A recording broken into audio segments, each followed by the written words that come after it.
ছাত্রলীগের হাতে নির্মমভাবে নিহত বুয়েট শিক্ষার্থী আবরার ফাহাদের হত্যার ফাঁসির আসামি মুনতাসির আল জেমির কারাগার থেকে পালানোর ঘটনায় উত্তাল বুয়েট ক্যাম্পাস। মধ্যরাতে বিক্ষোভ মিছিল করেছে সাধারণ শিক্ষার্থীরা। বুয়েট ক্যাম্পাস থেকে মিছিলটি বের হয়ে ঢাকা বিশ্ববিদ্যালয়ের রাজু ভাস্কর্যে গিয়ে শেষ হয়। পরে সংবাদ সম্মেলনে শিক্ষার্থীরা বলেন, স্বরাষ্ট্র মন্ত্রণালয় ও জেল কর্তৃপক্ষ কোনোভাবেই এই ঘটনার দায় এড়াতে পারে না। অবিলম্বে পলাতক জেমিকে গ্রেপ্তার করার পাশাপাশি পালানোর ঘটনায় কারা জড়িত তাদের শনাক্ত করার দাবি জানান তারা। পলাতক জেমি বুয়েটের মেকানিক্যাল ডিপার্টমেন্টের ১৭তম ব্যাচের শিক্ষার্থী।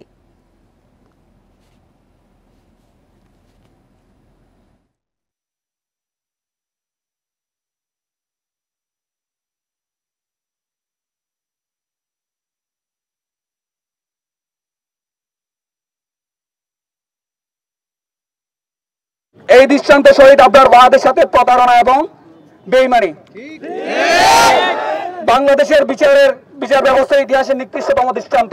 আমরা সরকারের কাছে দাবি জানাচ্ছি, অতি দ্রুত খুনি মুনতাসির আল জেমিকে খুঁজে বের করে আটক করতে হবে।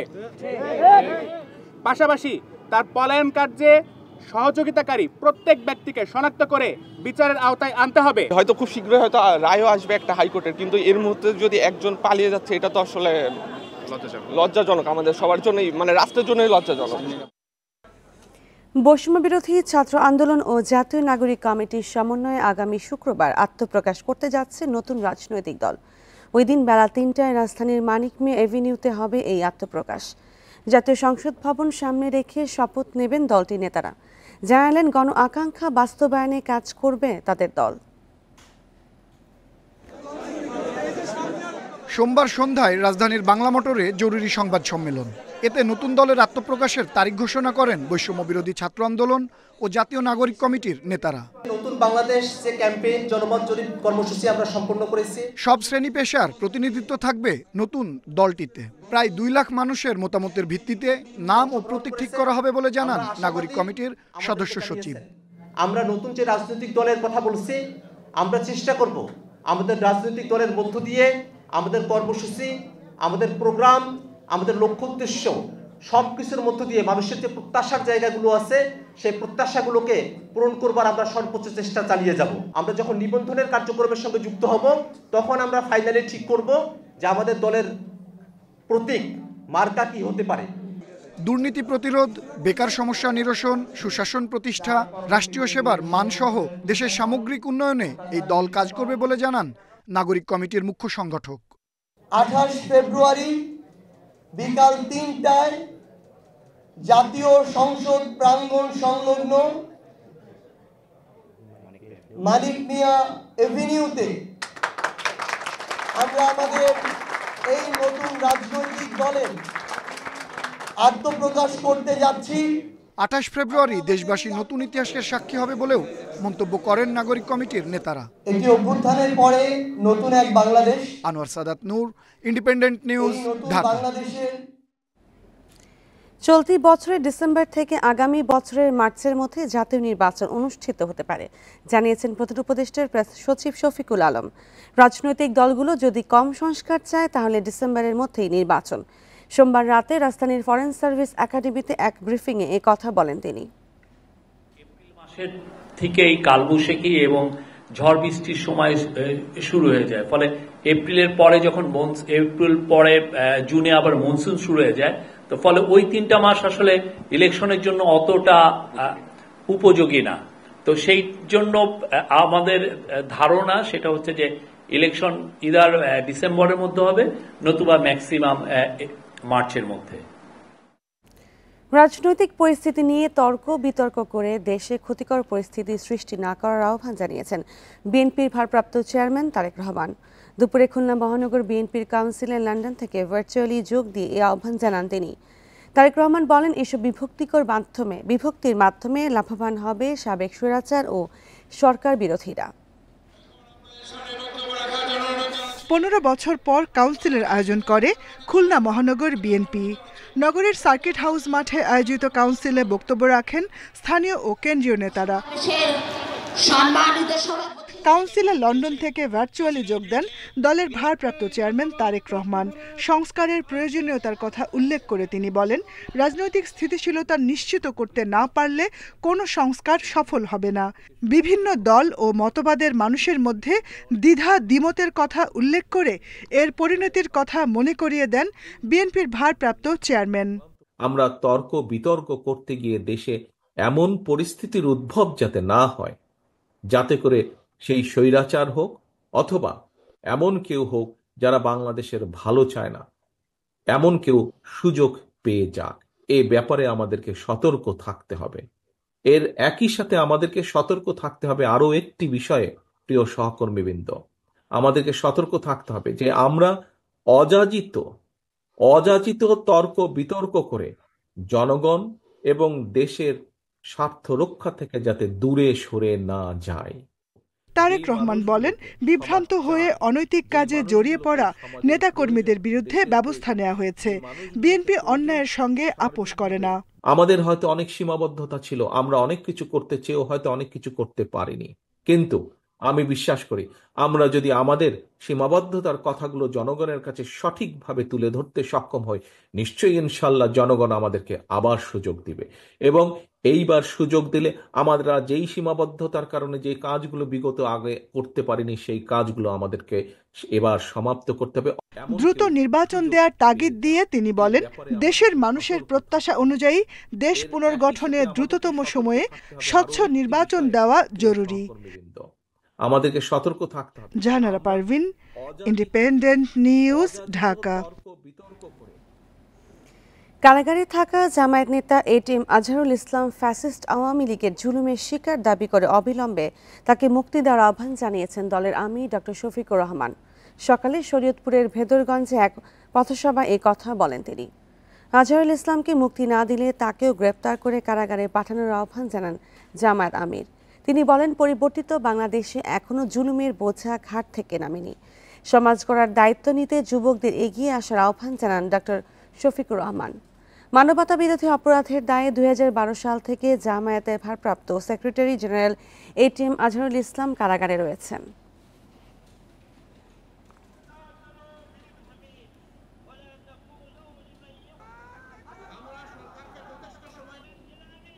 মিথ্যা মামলায় যার উপর জুলুম করলো আওয়ামী লীগ, এখনো কি সেই জুলুম চালু থাকবে? এই জন্য এই দলের একজন ছোট্ট দায়িত্বশীল হিসাবে আমি ঘোষণা করেছি যে আজহার ভাইকে ভিতরে রেখে আমি আর বাইরে থাকতে চাই না। সরকার যেন আমাকে গ্রেফতার করে কারাগারে পাঠানোর ব্যবস্থা করে। বর্তমান সরকারকে ব্যর্থ প্রমাণ করতে দেশি বিদেশি এজেন্সি বিভিন্ন অপ্রীতিকর ঘটনা ঘটাচ্ছে বলে মন্তব্য করেছেন গণ অধিকার পরিষদের সভাপতি নুরুল হক নূর। বলেন, বর্তমান সরকারকে বেকায়দায় ফেলতে পতিত সরকারের অনেকেই দেশব্যাপী অপকর্ম করছে।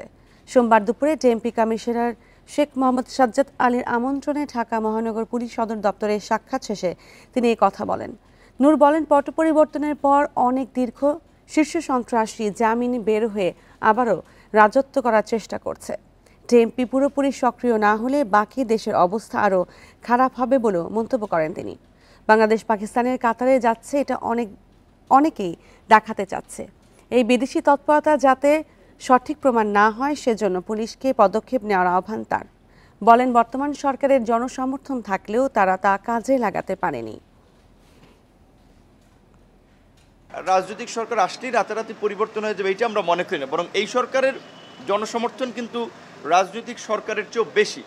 বাংলাদেশের 53 বছরের ইতিহাসে কোনো সরকার এইভাবে দল মত বাম ডান নির্বিশেষে সমর্থন পায় নাই। এটা ঠিক, যদিও এই সরকার সেই সমর্থনটা ইতিবাচক কাজে ব্যবহার করতে পারছে না।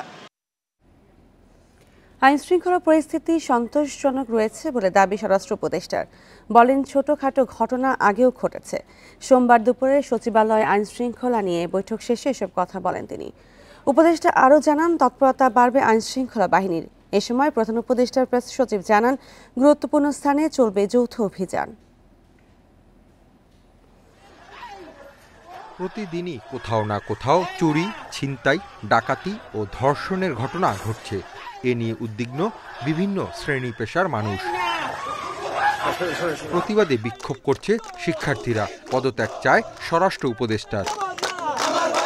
এই পরিস্থিতিতে সচিবালয়ে বসে আইন শৃঙ্খলা সংক্রান্ত বৈঠক। এতে অংশ নেয় সেনা, নৌ ও বিমান বাহিনীর প্রতিনিধি, বিজিবি, পুলিশ ও র্যাবের ঊর্ধ্বতন কর্মকর্তারা। আইন শৃঙ্খলা পরিস্থিতি নিয়ন্ত্রণে কঠোর হওয়ার সিদ্ধান্ত নেওয়া হয়। তারা যেন এই সন্ধ্যার পরে থেকেই কাজ শুরু করে, আপনারা সন্ধ্যার পরে থেকে এটা একটু টের পাবেন। তাদের নির্দেশনা দিয়ে গেছি, আপনারা আজকে রাত্রে দেখবেন যে তাদের অ্যাক্টিভিটিস অনেক বেড়ে গেছে। অনেকগুলো জায়গায় চেকপোস্টের বসানো হবে, চেকপোস্ট আপনারা দেখবেন এবং চেকপোস্টে আমরা জায়গায় জায়গায় চেকপোস্ট বসে এই আইন শৃঙ্খলা পরিস্থিতি মনিটর করা হবে এবং চেকিংয়ের ব্যবস্থা করা হবে। তারপরও আইন শৃঙ্খলা পরিস্থিতি নিয়ে সন্তোষ জানান স্বরাষ্ট্র উপদেষ্টা। পরিস্থিতি বুঝে ব্যবস্থা নেওয়া হবে বলে জানান প্রেস সচিব। আইন শৃঙ্খলা পরিস্থিতি স্যাটিসফ্যাক্টরি, বাট এটা উন্নতি করার অবকাশ রয়ে গেছে। ছোটোখাটো ঘটনা এটা সবসময় আগেও ঘটছে এবং ভবিষ্যতে যেন না ঘটে, এই জন্য আমরা কি ব্যবস্থা নেওয়া যায় এই ব্যাপারে আমাদের আলোচনা হয়েছে। বাংলাদেশের আইন শৃঙ্খলা পরিস্থিতি যত দ্রুত সম্ভব ইমপ্রুভ করা, যাতে মানুষজন, কেননা মানুষের জানমালের নিরাপত্তার দায়িত্ব হচ্ছে গভর্নমেন্টের, আমরা এই কাজটা সুচারুরূপে করতে চাই। কক্সবাজারে বিমান ঘাঁটিতে হামলার তথ্য নেওয়া হচ্ছে বলেও জানান প্রধান উপদেষ্টার প্রেস সচিব। কক্সবাজারের এসপি এবং কক্সবাজারের যে সিকিউরিটি এজেন্সিগুলো, তাদের কাছ থেকে আমরা রিপোর্টটা চাচ্ছি। Asif Mahmud Shah, Independent News, Dhaka. নিরাপত্তা জোরদার করতে রাজধানী জুড়ে শুরু হলো যৌথ বাহিনীর intensive patrol program. Mohammadpur, Mirpur, Dhanmondi, Puran Dhaka সহ প্রতিটি এলাকায় আইন শৃঙ্খলা বাহিনীর তৎপরতা দেখা গেছে।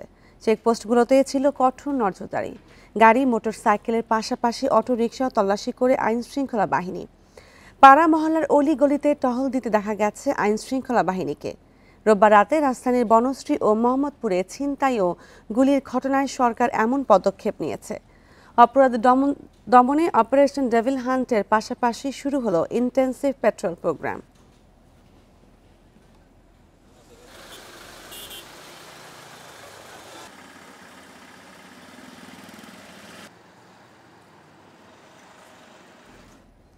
নির্বাচিত সরকার দায়িত্ব গ্রহণের আগ পর্যন্ত সেনা সদস্যদের ধৈর্যের সঙ্গে পরিস্থিতি মোকাবেলার নির্দেশ দিয়েছেন সেনাপ্রধান জেনারেল ওয়াকারুজ্জামান। সোমবার সকালে সাভার সেনানিবাসে এক অনুষ্ঠানে সেনাপ্রধান বলেন, দেশের স্বার্থে দীর্ঘদিন ধরে ব্যারাকের বাইরে কাজ করছেন বাহিনীর সদস্যরা। দেশের কল্যাণে তাদের দায়িত্ব খুবই গুরুত্বপূর্ণ। নির্বাচিত সরকার না আসা পর্যন্ত সেনা সদস্যদের ধৈর্যের সাথে কাজ করার আহ্বান জানান সেনাপ্রধান। বলেন, পরিস্থিতি মোকাবেলায় বল প্রয়োগের ক্ষেত্রে সতর্ক হতে হবে। এর আগে ফায়ারিংয়ে বিজয়ীদের পুরস্কার বিতরণ করেন তিনি।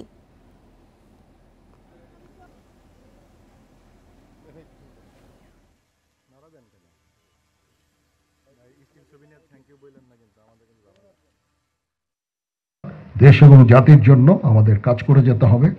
যতদিন না আমরা একটা নির্বাচিত সরকার পেয়ে যাই এবং দেশ একটা শান্তি শৃঙ্খলার মধ্যে আসে, আমাদের এই কাজটা করে যেতে হবে। ততদিন পর্যন্ত ধৈর্যের সাথে এই কাজটা করে যেতে হবে।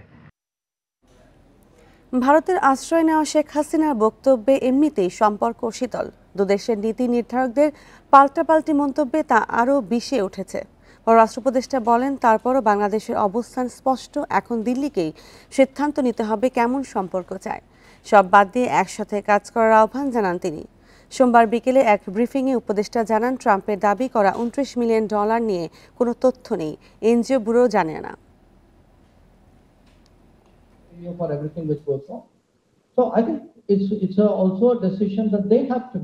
ভারতের সঙ্গে কেমন সম্পর্ক চায় বাংলাদেশ, এই সিদ্ধান্ত তাদেরই নিতে হবে, জানান ভারতের পররাষ্ট্রমন্ত্রী। অবশ্যই বাংলাদেশ সিদ্ধান্ত নেবে যে বাংলাদেশ ভারতের সাথে কেমন সম্পর্ক চায়। একইভাবে ভারতকে সিদ্ধান্ত নিতে হবে যে বাংলাদেশের সাথে তারা কেমন সম্পর্ক চায়। জয়শঙ্করের প্রশ্নের উত্তরে পররাষ্ট্র উপদেষ্টা বলেন, শুধু বাংলাদেশের উপদেষ্টারাই নন, ভারতের মন্ত্রীরাও আপত্তিকর মন্তব্য করছেন। দু দেশের সম্পর্কে এর প্রভাব পড়ছে। আশপাশ থেকে তো চারজন কি বললো না বললো, সেটাতে মনোযোগ না দিয়ে আমরা বরং আমাদের সম্পর্ক ভালো করার চেষ্টা করি। এবং সম্পর্ক ভালো করতে গেলে তো বরং আমাদের প্রাক্তন প্রধানমন্ত্রী যে ওখানে ভারতীয় আতিথেয়তায় থেকে যে বিভিন্ন কথাবার্তা বলছেন, এগুলি তো আসলে ক্ষতিকর। সম্পর্কের জন্য ক্ষতিকর। ওনার বক্তব্য যে সেটাতে আগুনে ঘৃতাহুতি দিচ্ছে, এটা তো স্বীকৃত ব্যাপার, সবাই জানে এটা। তিনি মন্তব্য করেন, বাংলাদেশিদের জন্য ভিসা সীমিত করেছে ভারত, সে কারণেই বিকল্প খুঁজছে ঢাকা। সংখ্যালঘুদের নিরাপত্তা দেয়া ভারতের ইস্যু নয় বলেও মনে করেন তিনি। বাংলাদেশের সংখ্যালঘু তো ভারতের বিষয় হতে পারে না। বাংলাদেশের সংখ্যালঘু বাংলাদেশের বিষয়, যেমন ভারতের সংখ্যালঘু কীরকম ট্রিটমেন্ট করা হচ্ছে সেটা ভারতের বিষয়। কাজে এটা আমি মনে করি যে এ ব্যাপারে ওই যে নন ইন্টারফিয়ারেন্স পলিসি আমাদের যেতে হবে। আমাদের $29 মিলিয়ন সহায়তা নিয়ে মার্কিন প্রেসিডেন্টের তথ্য প্রসঙ্গে উপদেষ্টা জানান, এর কোনো প্রমাণ খুঁজে পাওয়া যায়নি। কোনো টাকা অ্যাকচুয়ালি ওই এনজিও ব্যুরোর অ্যাপ্রুভাল ছাড়া ক্যাশ করাই সম্ভব না। কাজে এই $29 মিলিয়ন ব্যাপারে এনজিও ব্যুরো বলছে যে এমন কোনো এন্ট্রি তারা দেখতে পাচ্ছে না। তাহলে আমাদের আপাতত তাদের কথাই মেনে নিতে হবে। রাশিয়া ইউক্রেন যুদ্ধে বাংলাদেশিদের জড়িয়ে পড়া নিয়ে উপদেষ্টা বলেন, দালালদের খপ্পরে পড়ছে তারা। এ নিয়ে দূতাবাসকে কাজ করতে বলা হয়েছে। কাউকে পাওয়া যায় যে ভালো পারবে, আমি খুব আনন্দের সাথে তাকে এখানে ওয়েলকাম করে চলবে। নাফিজুদ্দৌলা, ইন্ডিপেন্ডেন্ট নিউজ, ঢাকা। ফল আমদানির ওপর বর্ধিত শুল্ক প্রত্যাহার না করায় আমদানিকারকদের ক্রয় ক্ষমতার বাইরে চলে গেছে ফলের দাম। এতে ক্রেতা শূন্য হয়ে পড়েছে চট্টগ্রামের ফলমন্ডি, যার প্রভাব পড়তে পারে এবার রোজায়। এদিকে সংশ্লিষ্ট দপ্তরের আশ্বাসে জাহাজ থেকে আপাতত ফল খালাস করলেও যে কোনো মুহূর্তে আবারও আন্দোলনে যাবার হুমকি ফল ব্যবসায়ীদের। এক সপ্তাহ পরই শুরু রমজান মাসের, এ সময় ফলের চাহিদা বাড়ে কয়েক গুণ। কিন্তু রোজা শুরুর আগেই অস্থির ফলের বাজার। সব ধরনের বিদেশি ফলের ওপর 10% শুল্ক বাড়ানোয় গতবারের তুলনায় এবার মূল্য দ্বিগুণেরও বেশি। ফলে ইফতারের ফল রাখা অনেকটাই কঠিন হয়ে পড়বে বলে শঙ্কা বিক্রেতাদের। ব্যবসায়ীদের তথ্য মতে গত রোজার আগে আপেল ও মাল্টার ডিউটি ছিল 80 টাকা, এবার তা বেড়ে 118 টাকা হয়েছে। যাতায়াত ও অন্যান্য খরচ মিলিয়ে কেজিতে বেড়েছে প্রায় 50 টাকা। ব্যাটটা সরকার আমাদের উপর চাপিয়ে দেওয়া হয়েছে। এর দরুন এখানে ফলমন্ডিতে ব্যবসা নাই বললেই চলে, এখানে টোটালি আমাদের বিক্রি কোনো নাই, কারণ এখানে বুকতারা এই প্রোডাক্ট এগুলো নিতে পারতেছে না। খুচরা সেল করতাম ডেলি 2000 কার্টন, এখন সেই সেলটা নেমে আসে 500 কার্টনে। আমাদের খরচ কিন্তু কমে নাই, খরচ সেম আগে যা হইতো এখন তো আরও বাড়ছে, কিন্তু আমাদের সেল কমে যাওয়াতে আমরা ব্যবসায়ীরা এখন হিমশিম খাচ্ছি, আমরা লসের সম্মুখীন হচ্ছি। 12 ফেব্রুয়ারি ফল ব্যবসায়ীদের সাথে বৈঠকে বসে Bangladesh trade and tariff commission. বৈঠকে যৌক্তিক দাবি মেনে নেওয়ার আশ্বাসে স্থগিত হয় আন্দোলন। তবে দাবি না মানা হলে আবারও আন্দোলনে যাবার ঘোষণা ব্যবসায়ীদের। আমরা আন্দোলনে অবশ্যই থাকব, যদি রমজানে না পারি আমরা রমজানের পরে আমরা টিকে আমাদের আন্দোলনে আমরা ফিরে যাব। এদিকে রোজায় চাহিদার কাছাকাছি পরিমাণের ফল ইতোমধ্যে দেশে চলে এসেছে বলে দাবি সংশ্লিষ্ট দপ্তরের। ইতিমধ্যে আমাদের প্রায় অর্ধেক আপেল, কমলা, মালটা কিন্তু চলে আসছে এবং আমাদের চাহিদা অনুযায়ী। একটা সিজন যখন থাকে বর্ষাকাল, সাপোজ আমাদের দেশে যখন আম, কাঁঠাল আসে, তখন কিন্তু বিদেশি ইম্পোর্টটা নর্মালি কিন্তু কম হয়। রমজানের আগে বিষয়টি সুরাহা করতে যথাযথ কর্তৃপক্ষ আন্তরিক হবেন বলে মনে করেন সংশ্লিষ্টরা। Independent news. রাঙামাটির সাজেক পর্যটন কেন্দ্রে আগুন পুড়েছে রিসোর্ট, কটেজ, দোকানপাট ও স্থানীয়দের বাড়িঘর সহ 1.5 শতাধিক স্থাপনা। বাতাসের তীব্রতার পাশাপাশি পানি উৎস না থাকায় আগুন নেভাতে সময় লাগে 5 ঘন্টারও বেশি। বৈদ্যুতিক শর্ট সার্কিট থেকে আগুন লাগতে পারে বলে ধারণা প্রশাসনের। ঘটনা তদন্তে 5 সদস্যের কমিটি গঠন করেছে প্রশাসন। সোমবার দুপুর 1টায় সাজেকের ইকো ভ্যালি রিসোর্টে আগুনের সূত্রপাত। বাতাসের তীব্রতায় মুহূর্তে ছড়িয়ে পড়ে পাশের অবকাশ রিসোর্টে। সেখান থেকে একে একে ছড়িয়ে পড়ে Meghchhut resort, Montana restaurant, Maruyati restaurant, Adrika রিসোর্টে। এ সময় আগুন নেভানোর চেষ্টা করেন স্থানীয়রা। সিলিন্ডার অনেক জোরে জোরে আপনার ব্লাস্ট হয়েছিল, ওই ব্লাস্ট হওয়ার কারণে আগুনটা বেশি ছড়ায় গেছে। আমরা এই সাইডে নিয়ন্ত্রণ করছি, এই সাইডে তারপর ওই সাইডে নিয়ন্ত্রণ করাটা সম্ভব ছিল, কারণ সবাই কাজকর্ম করে আপনার কাহিল হয়ে গেছিল, তখন আর কিছু করতে পারেনি। তখন আগুন খালি লাগতেই আছে। হুট করে দেখলাম আগুন, তারপরে আমরা আসায় অনেক চেষ্টা করছি নিভানোর জন্য। ইকো ভ্যালি রিসোর্ট থেকে প্রথম আগুনটা ছড়ায় হচ্ছে যে মেঘছুট রিসোর্টে, তারপরে মন্টানা রেস্টুরেন্টের সিঁড়িতে আগুন ধরার পরে আগুনটা ছড়ায় গেছে। ঘটনার 2 ঘন্টা পর দীঘিনালা থেকে পৌঁছায় ফায়ার সার্ভিসের কর্মীরা। আশপাশে পানির উৎস না থাকায় আগুন নিয়ন্ত্রণে তাদের সময় লাগে 5 ঘন্টার বেশি। পানির পর্যাপ্ত কোনো সোর্স না থাকায় আমরা আগুন নিভাতে ব্যাঘাত হয়েছে। আর এখানে যেহেতু পাহাড়ি এলাকা উঁচু নিচু, আমাদের পানির গাড়ি যেটা আছে এটা নিয়ে খুব সমস্যার পড়তে হচ্ছে আমাদেরকে। সেই জন্য আমরা আগুনটা নিভাতে ব্যর্থ হয়েছে। এদিকে ঘটনাস্থলে ছুটে যান বাঘাইছড়ি ও দীঘিনালা উপজেলা নির্বাহী কর্মকর্তারা। বৈদ্যুতিক শর্ট সার্কিট থেকে আগুনের সূত্রপাত বলে ধারণা তাদের। তারপরও বিষয়টি নাশকতা কিনা তা খতিয়ে দেখার কথা জানিয়েছেন তারা। এখানে হচ্ছে রিসোর্ট, রেস্টুরেন্ট এবং বাড়িঘর 3 ক্যাটাগরি মিলে প্রায় আনুমানিক 150-এর উপরে হচ্ছে পুরোপুরি হচ্ছে আগুনে পুড়ে গেছে। আর এখন পর্যন্ত আমাদের যে যৌথ বাহিনী, সেনাবাহিনী, বিজিবি যারা আছে সবাই হচ্ছে পুরোপুরি আগুন নিয়ন্ত্রণের জন্য সর্বোচ্চ চেষ্টা করছে। এখন মোটামুটি অনেকটা নিয়ন্ত্রণে আমাদের। প্রাথমিকভাবে এই ঘটনায় অন্তত 37টি রিসোর্ট, 60টি রেস্টুরেন্ট এবং স্থানীয়দের ঘরবাড়ি মিলিয়ে 1.5 শতাধিক স্থাপনা পুড়ে যায়। Independent news. রাঙামাটি সাজেকে অগ্নিকাণ্ডের পরবর্তী পরিস্থিতি নিয়ে আরও জানাতে আমাদের সাথে যুক্ত হচ্ছেন সহকর্মী সমীর মল্লিক। সমীর, ক্ষয়ক্ষতির পরিমাণ জানা গেছে কিনা এবং আসলে সঠিক কী কারণে আগুনটা লেগেছে সে ব্যাপারে কিছু বলেছে কিনা প্রশাসন? দেখুন, এতটা কষ্ট আর বেদনার সকাল কিন্তু সাজেক আসেনি। সাধারণত আমরা এখন যে জায়গাটিতে আছে সাজেকের রুলুই পর্যটন কেন্দ্র, সেখানে আপনি যে দৃশ্যটা দেখছেন এখানে কিন্তু এখনো পর্যন্ত আগুন একেবারে পুরোপুরি নিভে যায়নি, অর্থাৎ বিক্ষিপ্তভাবে এখনো কিছু জায়গায় আগুনের আমরা ধোঁয়া দেখতে পাচ্ছি। এখানে ফায়ার সার্ভিস তারা কিন্তু চেষ্টা করছে আগুনটা পুরোপুরি একেবারে নেমে দেওয়ার জন্য। আমি এখানে যত দূর দেখা যাচ্ছে পুরোটাই কিন্তু এখানে কিন্তু বিভিন্ন রিসোর্ট ছিল। আমরা এখন যে জায়গাটিতে দাঁড়িয়েছিলি সেখান থেকে কিন্তু আগুনের সূত্রপাত হয়েছে ইকো ভ্যালি রিসোর্ট এবং এর পাশে ছিল অবকাশ রিসোর্ট। এখানে আমরা ফায়ার সার্ভিসের সাথে কিছুক্ষণ আগে কথা বলেছি, তারা যে বিষয়টা আমাদেরকে জানিয়েছে মূলত হচ্ছে বাতাসের তীব্রতার কারণে আগুনটা খুব দ্রুত ছড়িয়ে পড়ে এবং একই সাথে এখানে পানির স্বল্পতার কারণে, তারা পানির সোর্স না থাকার কারণে আগুনটা নিভাতে বেশ কিছুক্ষণ সময় লেগে, অর্থাৎ প্রায় 4.5 ঘন্টা থেকে 5 ঘন্টা সময় কিন্তু লেগে যায়। তবে আগুন কিভাবে লেগেছে সেটা কিন্তু এখনো পর্যন্ত পুরোপুরি সুনির্দিষ্ট করা যায়নি। তবে ধারণা করা হচ্ছে শর্ট সার্কিট থেকে এই ইকো ভ্যালি রিসোর্টের থেকে কিন্তু এই আগুনটা হয়েছে। সেখানে আমরা একটা ভিডিও সামাজিক যোগাযোগ মাধ্যমে দেখেছি, অর্থাৎ সেই রিসোর্টের দোতলা থেকে কিন্তু প্রথমে আগুনটা একটি কক্ষ থেকে আগুনটা সূত্রপাত হয়েছে এবং এখানে যারা স্থানীয়রা রয়েছে তারা বলছে শর্ট সার্কিট থেকে এটি লাগতে পারে। তবে এটি কোনো নাশকতা রয়েছে কিনা সেটা কিন্তু স্থানীয়ভাবে একটি তদন্ত কমিটি করা হয়েছে জেলা প্রশাসনের পক্ষ থেকে।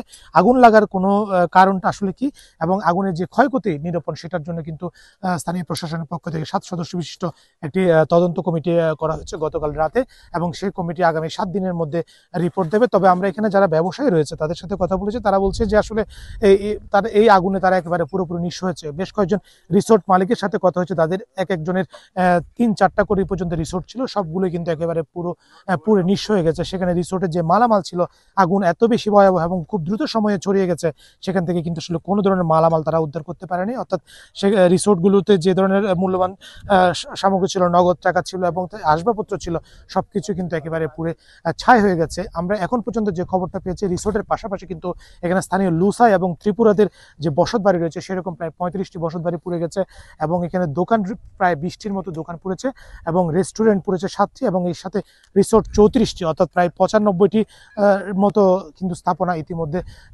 যে তালিকা হয়েছে সেটি কিন্তু আমরা ফায়ার সার্ভিস আমাদেরকে জানিয়েছে। তবে এখন পর্যন্ত কত টাকার ক্ষয়ক্ষতি হয়েছে সেটা কিন্তু ফায়ার সার্ভিসের পক্ষ থেকে এখনো তারা বলছে যে ক্ষতি নিরূপণ করা আসলে খুব কঠিন, এটি সময় সাপেক্ষ ব্যাপার এবং সেটি হয়তো পরবর্তী জানানো হয়েছে। তবে রিসোর্ট মালিক সমিতির পক্ষ থেকে জানানো হয়েছে এখন পর্যন্ত যে সমস্ত রিসোর্টগুলো পুড়েছে সেগুলোর প্রায় আর্থিক ক্ষতি প্রায় 30 কোটি টাকার বেশি, 35 কোটি টাকার বেশি। তবে এখন পর্যন্ত আমরা যে বিষয়টি দেখছি, সাজেকে এখানে যারা রিসোর্ট মালিকদের পাশাপাশি কিন্তু যারা স্থানীয় বাসিন্দা রয়েছে তারা কিন্তু একেবারে নিঃস্ব হয়ে গেছে এবং তারা কিভাবে ঘুরে দাঁড়াবে সেই বিষয় নিয়ে তারা খুবই দুশ্চিন্তায়। এই ছিল আসলে মূলত সাজেকের রুলিপাড়া থেকে আগুন লাগার সবশেষ খবর। রাঙামাটির সাজেকে অগ্নিকাণ্ডের পরবর্তী পরিস্থিতি নিয়ে জানাছিলেন সহকর্মী সমীর মল্লিক।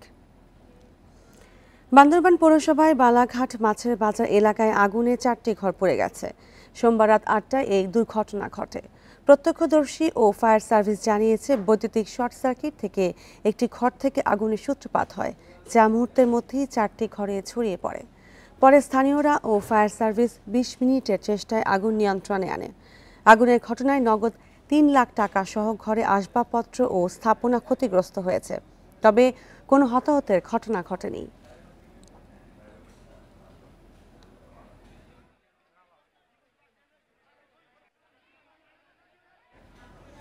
আবহাওয়া অনুকূলে থাকায় এবছর চাঁপাইনবাবগঞ্জে আগাম মুকুল এসেছে আম গাছে। প্রাকৃতিক দুর্যোগ না হলে ভালো ফলনের আশা চাষিদের। তবে চাষে শ্রমিক, সেচ, বালাইনাশক সহ অতিরিক্ত অর্থ ব্যয় হওয়ায় আমের ন্যায্য দাম নিশ্চিতের দাবি কৃষি অ্যাসোসিয়েশনের।